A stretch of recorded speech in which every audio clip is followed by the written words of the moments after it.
Let's start with hamate bones because they are taking over the day. Spring training begins, and usually it's pitchers that dominate the beginning of spring training, but this injury has now popped up for Francisco Lindor surgery, Corbin Carroll surgery, and young Jackson Holliday of the Orioles. All of them look like they'll miss the beginning of the season. Maybe Lindor makes it back in time, but what do you think? Yeah, this is a terrible run of bad luck clusters. We often see these, and because it's all stars, because it's players that are super fantasy relevant, it makes it seem like, oh no, what is going on? Is it something? No, it's just pitches inside and guys not wearing a pad. The hamate bone is right here. It's right basically under the pinky, and it's got kind of a hook on it.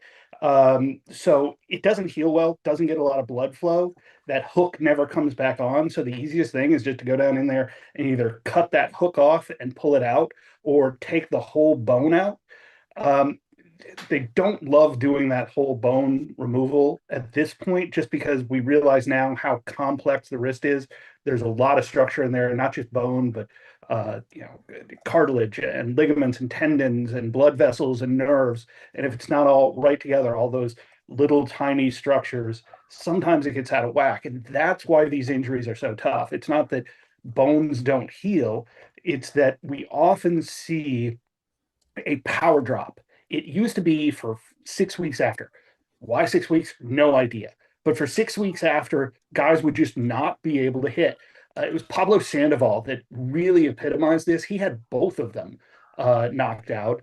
And in both cases, 6 weeks, almost no power. Suddenly, something clicks and he's hitting the ball out of the park again. So for Holliday, for Carroll, for Lindor, a little bit, his is a little bit different in that his was a stress reaction rather than an acute injury where he took a pitch off it.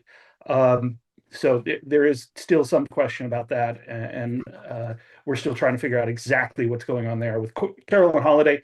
It's as simple as can be, but still terrible because these could have been prevented. Okay, well, we're gonna have a little quick, not argument, but I'm gonna go against what you said. Actually, I broke my hamate 99% of the time, and I have the scar to prove it. You break it on the knob of your bat swinging. It has nothing to do with getting hit by a pitch. What happens is it's actually your hamate is right here in your hand, and the little hook, and they go in and they take that hook out. But most of the time, it's because most guys, I'm sure Kratz used to have it too. We used to call them a turdy. I don't know what the technical term is for it, but you get the little blood things built up from where the knob of your bat. So here, if I grab this bat, right, and you put the knob, most guys hit with the hand off the bat like this. And so that knob sits right where my hamate bone is, right? And so after swing, after swing, after swing, after swing, eventually you hit one, it breaks that little hook off, and it hurts like hell. Trust me, it hurts like hell. And you know who else does this a lot? Golfers do this a lot because when they hit like a root or they hit a rock or something, it breaks that little hook off.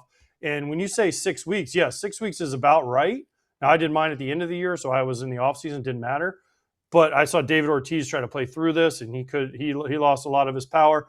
But it's not because the pain or whatever it is, you lose it because you lose strength in your hand because your hand is basically immobilized for 3 to 4 weeks, and then you lose strength in your wrist. So it takes you a little bit of time to get that back. So, 6 weeks is conservative. But I tell all these guys, Will, take your time. It's the beginning of the year. Take your time. Make sure you're right. If you miss the first week of the season, it's worth it to get the rest of the time. But it's a weird injury that no one's ever heard of. It's a great point because I think this does contrast what happened between these acute injuries and what happened for Lindor. That stress reaction, like you were saying, there are a lot of terms for it where you get that irritation. But now that we have the scanners that can go in there and get the image and see, oh, it's not broken, but something's happening. It doesn't like this. You felt that. You knew something was going on there. And then it finally goes. They're catching this on Lindor before it goes. So what do? Do we go in there and just take the thing out, be done with it, make sure it doesn't happen again? Do we change something he's doing? The bat handle itself, there's the whole axe bat thing and grip changes and things that purport to help with that. So we'll see where it goes. But again, there are ways this could have been prevented, including just wearing a pad over the hand. It'll kill your show if we prevent all injuries, but there's no such thing as preventing all injuries. Francisco Lindor, out of all these three, is a switch hitter. Is there any chance that they search out the possibility of maybe taking the other one out while he gets the same one done, so that he never has this on the other side? Yeah. That's an interesting idea, but I don't think most doctors would consider it because it's healthy.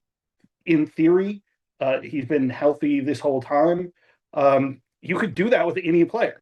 We could go in there and replace everybody's ACL and UCL and pull both hamates and do all that at the start of the career and make sure they never happen. But usually doctors are very, very reluctant to do surgeries before they're medically necessary. So I would say no on this, though it's a great idea. Yeah, but it would still hurt. I mean, listen, even if you switch hit, okay, in a pad, the pad on here does not help from breaking inside. Like you can wear a pad here all day long, but you actually do this from swinging. I can tell you the exact swing I did it off of when I remember I swung and I was like, that's not right. Okay, so but for Lindor, switch hitter, so he broke his left one, okay, which is his bottom one. You usually break your bottom hand, so I would say theoretically did this hitting right-handed. Okay, so then to go and switch left-handed, it's not the problem of the pain. When I did mine, I could barely move my fingers. My hand was literally stuck like this until they went in and did some stuff. Because of the nerve inflammation. Yeah, so he, technically you would think, oh, why didn't he just hit left-handed? Well, if he doesn't have his top hand strength, then it still won't work. Plus, he also catches left-handed with his glove, so he would have to have the feeling in his hand. So it's not as simple as that. I mean, it sounds great on paper. You're like, just only hit left-handed. But you still need that top hand, and you still need to catch the ball as a shortstop. He's not an outfielder or someone that doesn't get the ball every play. So it's not the best thing. And then for Corbin Carroll and Jackson Holliday, they broke their right hand on the bottom hand. Corbin Carroll's lefty, so it's a little different. Now Jackson Holliday, but like I told you guys yesterday when we talked about, I couldn't throw the ball back to the pitcher when I did mine. I had to have the umpire. It hurt that. I was like, please, sir, throw it. He's like, what's wrong with you? And I'm like, just get through this inning. Right, so Jackson Holliday playing second base, the throw would become an issue. Mm-hmm. Yeah, that nerve is very, very involved. The other thing with switch hitters, it is a two-handed game, so there's not a place where you can kind of hide it. There is some theory. We've had more switch hitters have this injury, so because they're doing two different things, is there an imbalance? Is it taking different forces? Nobody's terribly sure of this, but it's something we're getting more of, again, just because we have better scanners. And I do want to lock in on Lindor. His is not fractured. Stress reaction is something we're hearing more and more of because, again, better scanners. We're seeing these things earlier. Can we prevent them? Maybe. Can we learn from them? Absolutely. So figuring out what the best practice for that is something that's still really being figured out. Hey, well, let's move to some other injuries. I'm actually going to pick a team for this next one, the Toronto Blue Jays. Anthony Santander, shoulder surgery. That was a problem for him last year. It looks like he's going to miss most of the year. Shane Bieber is a little bit delayed. Bowden Francis with surgery that'll knock him out for the year. So what do you think of these early Blue Jays injuries on a day where, unfortunately or fortunately, we launch a Blue Jay show and an injury show. They're all colliding. Yeah, maybe it's you. It's one of those things where I think we need to take a real hard look at this in the way the pattern went for these three injuries, because they're three very different ones.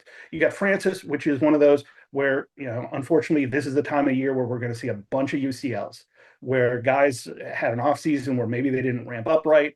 Maybe they're a little too early. Maybe that thing was on a thread and was going to go, but now they get back out there. Get the adrenaline going. They're going for a job, and it snaps. Just unfortunate. With Bieber, remember that he was coming back from Tommy John surgery last year when he was traded. So he went a little bit further than they ever expected, though certainly the Jays are glad they had him, and he was very, very good. So they just kind of slowed his offseason. So this was planned. So this isn't really another injury. This is just sort of, they're saying forearm fatigue to give a reason for why this is a late ramp. On the other hand, Santander ran into a wall last year, and it was a padded wall. It was just one of those things that happens in baseball. you can't take a look at the Blue Jays medical staff and go, this one's on you. But the days and the dollars are going to count, not just last year, but now after having the surgery, after this labrum became really, really problematic for him and symptomatic and painful, they've got to go in there and repair it. And this was an injury that 10 years ago we didn't do well with. If you can remember Matt Kemp, it took him years after his surgery. Now, another one, Cody Bellinger. He struggled the year after, but has been very, very solid since. Even pitchers that have this surgery, Dr. Neil Elatrosh, the Dodger surgeon, kind of changed the way the surgery was done, different knotting, different anchors that are put in, and just those different techniques have made the return a lot better, a lot quicker. So Santander should have a good chance of coming back, but that does not help the Jays in 2026. Is that why it's happening now? Because they were like, we're going to rehab the absolute crap out of it, and Santander just could not get to the point where the rehab was enough. Yeah. Because, is it an injury that's more extensive rehab because of the fear that you'll never quite get back with the surgery? No. Great question, though, Eric. The answer is they rehab the heck out of it because they try to avoid surgery. And this is always the answer. Who was Logan Evans up in Seattle was rehabbing, trying to avoid Tommy John surgery, couldn't, had to have it, and had it in late January. And people are like, well, why didn't you just have it? Because surgery is hard. Even as automatic as something like Tommy John surgery is, it's still only, I think the last study was 83% of pitchers come back from it. What if you're one of the other 17? What if something goes wrong, which happens? So you always try to avoid injuries, always, no matter what. For Santander, he rehabbed the heck out of it, hoping that he was going to be able to come back from it. He was out pretty much the entire second half, missed the playoffs when they really could have used him, but were pretty darn good without him. This is one where they tried, and once he dialed it back up, it broke down. That labrum is it's that tiny piece of cartilage inside the glenoid fossa there in the shoulder. And when it's torn and becomes symptomatic, it's just tough. It's one of the most painful things you'll ever have. That's one I could show you the scar on for me. And when Frank Jobe tried to put mine back together, there are 3 times he did that operation. Me, Oral Hershiser, and one other college pitcher, and then he stopped doing it because it didn't work. How do you think that makes me and Oral feel? That's not a sentence that I really want to keep repeating, so I'm going to go to Bowden Francis. Bowden Francis at UCL. One of the things you said, and this isn't necessarily about Bowden Francis, but it's about what's the percentage of UCL injuries from February and March compared to any other 2 months during the season? Is that percentage absolutely that much higher? And if we ask for low-hanging fruit with the UCL injuries that we're always trying to get, how can we fix that? Doesn't that feel like if that's a 25% of them, man, if we could just cut that in half, you're cutting out so many UCL or Tommy John surgeries? Yeah, and you're exactly right. It was about 40%.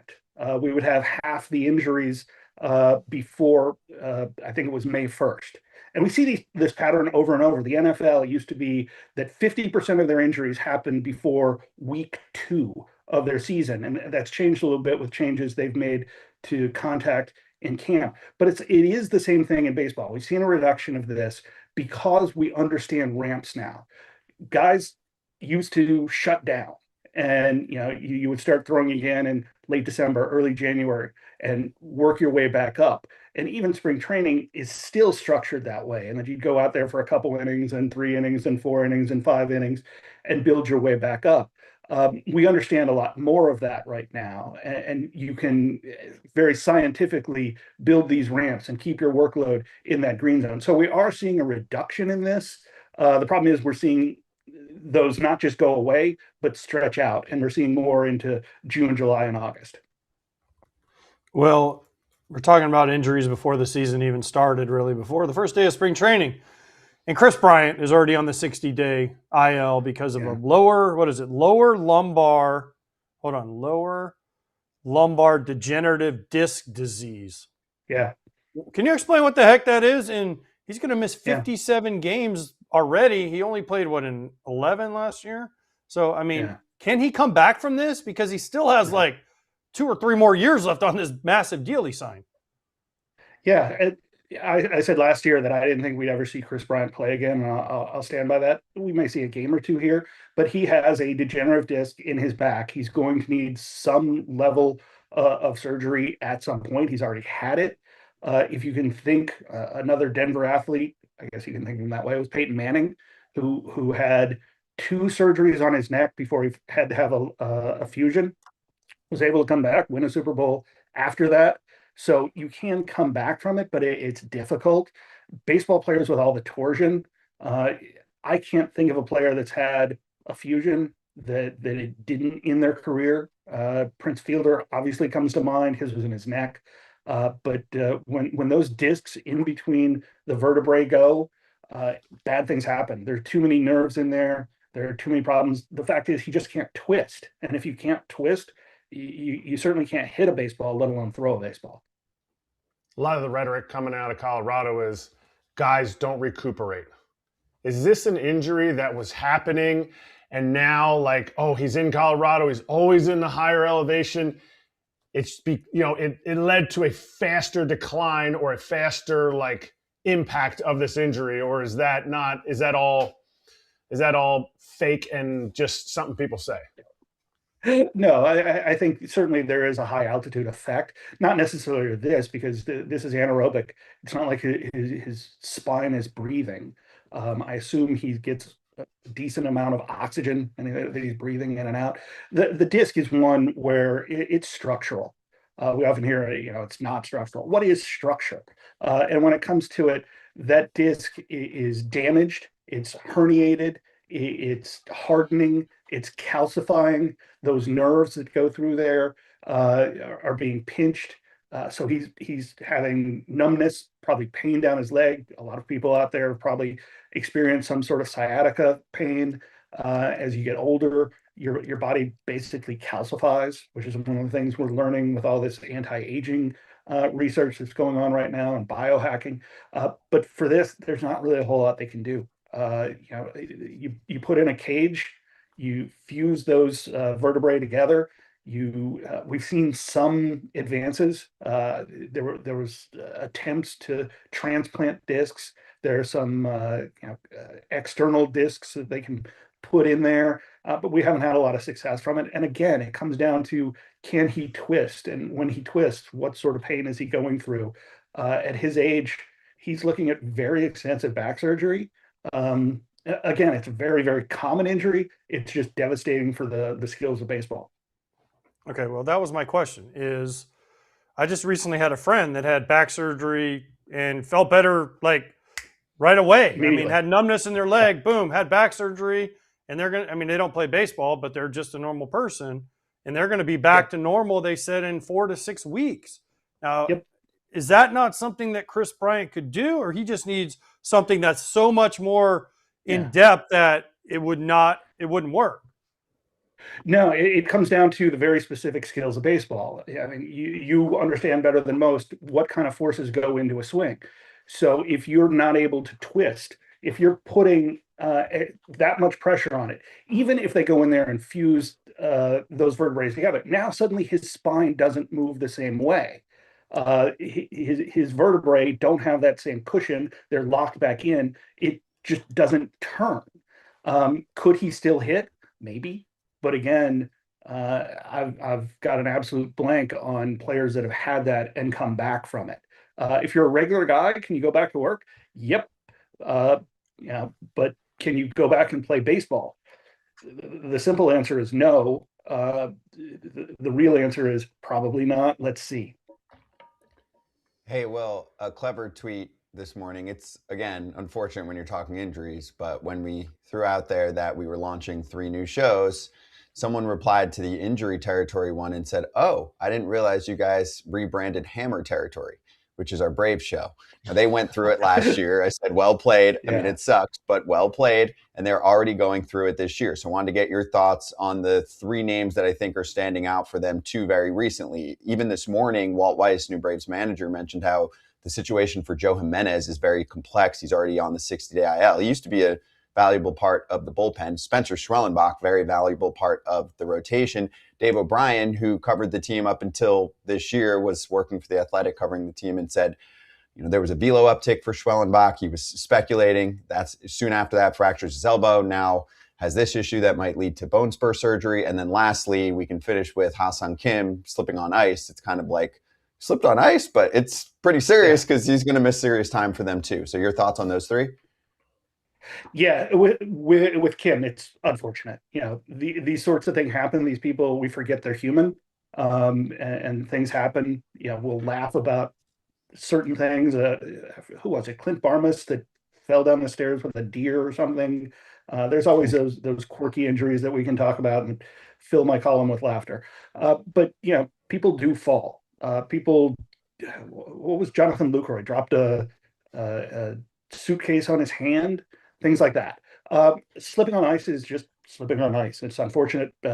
Put that ankle back together and hope that again he has the skills with all that lateral motion that he needs. With Schwellenbach, Wait, very hold up real quick, Will. Just because I think the ankle was last year. I'm just and I blitzed you with this one, so sorry, but I think it was. I have here surgery to repair torn tendon right middle finger.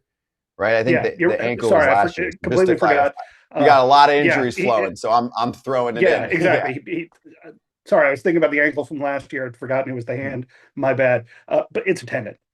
So again, you got to worry about the grip. You got to be able to put that back together, and we do see that. It's just unfortunate how it happened. For Schwellenbach with the bone and the bone spurs, this is a difficult one to understand because bone spurs are really simple.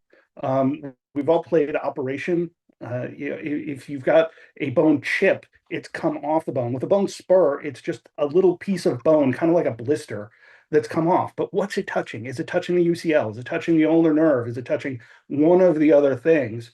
And is it hurting something? There was a whole debate in the orthopedic surgery community about whether you took bone spurs off. Were they a reaction of the body that were telling us something was going on with the UCL? We still don't know a really good answer to that. But if the bone spur is out there poking a nerve, you've got to take it out. But it's probably the body's signal telling you something's going on. With Jimenez and a lot of these players with the 60-day, these are knowns. Most of these are roster moves, honestly. And you're getting a guy off so you can bring somebody else onto the 40-man, get another NRI on the roster. These were knowns coming in that they weren't going to be back until long time. Corbin Burnes, we know, isn't going to be back until midway through the season. There's a number of other guys on Tommy John's who they're going to go to the 60. So that's one of those situations where I'm not sure it's quite as meaningful. It's just one of those roster things. Hey, before we get to Burnes, I see him on the screen. Just on Jimenez, just to provide context for that one, and the reason I'm asking about it, he's been out of baseball for a while now. So after 2024, left knee surgery, ended up missing all of last year. And he said it happened, this issue with his knee, during the season in 24, didn't realize until after, went for further evaluation in November, right? Then that spills into 2025, misses the whole year, shows up to camp. They're calling this one for the 60-day IL, left articular cartilage injury. So I'm guessing that's still related to the knee. And that's when Walt Weiss said it's very complex. And it almost seemed like he could miss the whole season again. And that's where Braves fans, I don't know if they necessarily expected much, but they're like, damn, no Joe Jimenez for 2 years? Yeah, because that degeneration, you think about how much pressure you're putting on your knees. Either knee, the first knee surgery was to clean it out, try to get everything going. But that articular cartilage, which is basically a covering over the bone behind the kneecap, as they come together, it rolls. And if that cartilage is torn or rough or gone, you start getting bone on bone. That gets really bad. If the meniscus is torn, if he's had a previous issue with that, I don't know in this specific case. But it used to be they just pull that meniscus out and you'd move on with life. But we realized that probably wasn't the best idea. So now they take out as little as possible, or they try to stitch it back together, which has about a 50% rate. We've seen that. Mason Wynn coming back from a very minor meniscectomy. A lot of people were saying, why is he coming back in 6 months from this because there was an off season. So with Jimenez, articular cartilage is tough, and honestly, the long-term answer is going to be knee replacement, and we see that a lot. Lindsey Vonn, who's obviously been in the news a lot for her knee, had a partial knee replacement on one knee when she retired, and that would be a very similar solution for someone with the condition that Jimenez has. All right, last one for me. Josh Hader, elite closer for the Astros. Once he went out last year, they kind of faltered at the end. Not all his fault because he wasn't there, but you lose a big piece. Now it's saying he has bicep inflammation. Is that bicep tendonitis? Are we talking about actually in Scott Braun's biceps, or are we talking about like the connected part closer to the shoulder? Yeah, we're likely, we haven't got confirmation. I've been trying to lock this down after initially seeing that he was having this problem. A lot of people think bicep. They think, the big muscles like you and AJ have. But it's often in the shoulder. The bicep does attach the two muscles of the bicep, hence the name, come up into the shoulder. Same with the pectoralis major. We think of the pec being chest, but it also comes up and attaches in a very similar place. They actually cross. So if you've got an inflammation up there, is this an arm injury or is this a shoulder injury? I would argue it's more a shoulder injury. He had that left shoulder strain in the back. So is he offloading? Has he changed his mechanics? There's a lot of different ways that this could happen, but the fact that this is occurring at the point where he should be well up in his ramp, guys come into camp very easily. We know he's been throwing since at least January. So the fact that he's getting inflammation this early indicates those forces still aren't balanced, that something is going on that his shoulder can't handle. And what's the underlying cause for that? Well, they're going to have a ton of data. They're going to have the biomechanical data in game and out of game. The Astros are going to have their hands on him. They're going to have however many scans he's had, which is probably a lot. And that's a very good medical staff down there. So it'll be interesting to watch how this goes and how available he is and how much this early, hopefully minor situation can be managed and get him back on the field. Wow, we covered a lot, and yet there are still a million other injury notes from the last 48 hours. So I'm just going to mention them, but really as a teaser that if you want to ask Will about them, then follow his newsletter. You can also, send him a message in a number of ways. You can watch Injury Territory, but just to name a few, Corbin Burnes saying that he expects to be back around the All-Star break. Reese Olson out for the year, shoulder surgery for him for the Tigers, which helps to explain why they signed Framber Valdez and Justin Verlander over the past week. And kept it secret so they could. Exactly, right? I mean, there's a leverage game there. Reese Olson, too. That's what I just said, Reese Olson. Yeah, Reese Olson. Jackson Job, sorry. Oh, well, Jackson Job's out too, right. Yeah. So Job, I don't know if he's coming back. But everyone's like, Reese Olson. And then he's like, by the way, he's out for the year. Yeah. He had shoulder surgery. They had that news, plus they were fighting Scooble. They wait till that our battle's done, then they signed 2 pitchers for pretty good cash. Yeah. Good move, good recovery by the Tigers. But Will, last most important question for today is to just give everyone a little lowdown of what to expect with Injury Territory, because we've had many shows that are team-oriented, prospect, insider, etc. I think this one's probably the most surprising to join the network, but people are pretty excited to learn what you're going to do on there in terms of talking about injuries, which can help fantasy, real life following your team, and some of the guests you're expecting to have too. Yeah, absolutely. I'm really excited about this for precisely the reasons we did today. We're going to be talking about exactly this, the injuries that have happened, why they happen, and hopefully give you some context. I'm going to have a lot of people from inside the game, athletic trainers, doctors, sports scientists, people doing data behind the game. How are they looking at it? What is AI going to do to the inside of a training room? We'll have to do a whole episode with AJ about superstitions and there. I can tell you whole stories about Sammy Sosa not wanting to talk to me or why he injured his back sneezing when I was there. So it's one of those things where there's so many different ways this can go. And everybody knows that injuries can change a season. How many different times do we said, if we just had this guy, what would have happened if? And I'm going to explain the context behind the injuries, not just list the injuries, though I'm always excited to come on here and hang out with you guys.